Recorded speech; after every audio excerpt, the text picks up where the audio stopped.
McNish returns to the cockpit of unraced Porsche LMP 2000, 25 years after car's only test. Back to the track. Alan McNish and Porsche's legendary LMP 2000 prototype revived after 25 years. Welcome to Bike and Car Saga. Speed up to your ride. In a heartwarming reunion of man and machine, three-time Le Mans winner Alan McNish returned to the cockpit of Porsche's long-lost LMP 2000 prototype, 25 years after his first drive in this legendary car.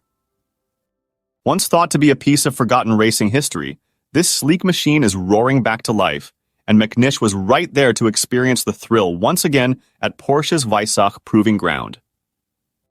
The legendary LMP 2000 returns. Porsche's LMP 2000 was meant to be a game-changer. Built with an impressive 5.5-liter V10 engine originally intended for Formula One, this prototype was set to take on the racing world. However, fate had other plans. After just one test run in November 1999, Porsche shelved the project. The board decided to pause its return to Le Mans, leaving the LMP 2000 hidden away as an unfulfilled dream. But for its 25th anniversary, Porsche decided it was time to revive the beast, recommissioning and restoring this prototype to give it a second life on the track. McNish's first ride in 25 years.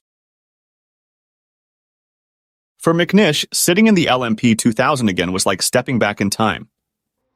The car reacted just as I remembered, he shared with a smile, feeling that familiar thrill as the V10 roared to life. Everything about the cockpit was exactly as it had been during that first test, a tribute to the engineering precision Porsche put into this car. The sound of the V10 engine was particularly striking, bringing back memories of racing's golden days. When you open up the throttle, it sounds really nice, really throaty, he recalled. The experience also brought McNish fond memories of his co-driver from that original test, the late Bob Wollek, a Porsche racing legend. Seeing Wollek's name still on the side of the car reminded McNish of the times he shared with a mentor who had left a lasting mark on his life. The LMP 2000, a what-could-have-been story originally, the LMP 2000 was intended to follow up Porsche's Le Mans victory in 1998, where McNish and his team took the crown with the 911 GT 198. Porsche's decision to move away from the GT1 design and build an open-top prototype powered by a big V10 engine was bold. This engine had its roots in Porsche's F1 ambitions, making the LMP 2000 a unique blend of endurance and Formula One technology. But despite the potential, the LMP 2000's racing career was over before it began.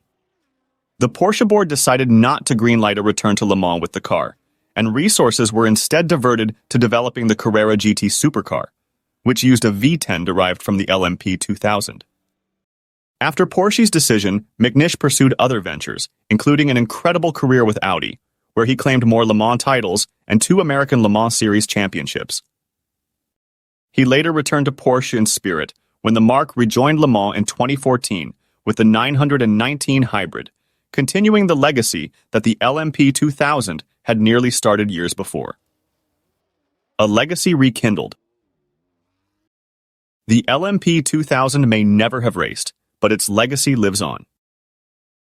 The car made a public debut in 2018 at the Goodwood Festival of Speed, but McNish's drive this year was only its second official outing. This iconic machine, born from ambitious dreams, now stands as a reminder of Porsche's relentless pursuit of innovation and the thrill of racing. So here's to the LMP 2000 and the memories it holds.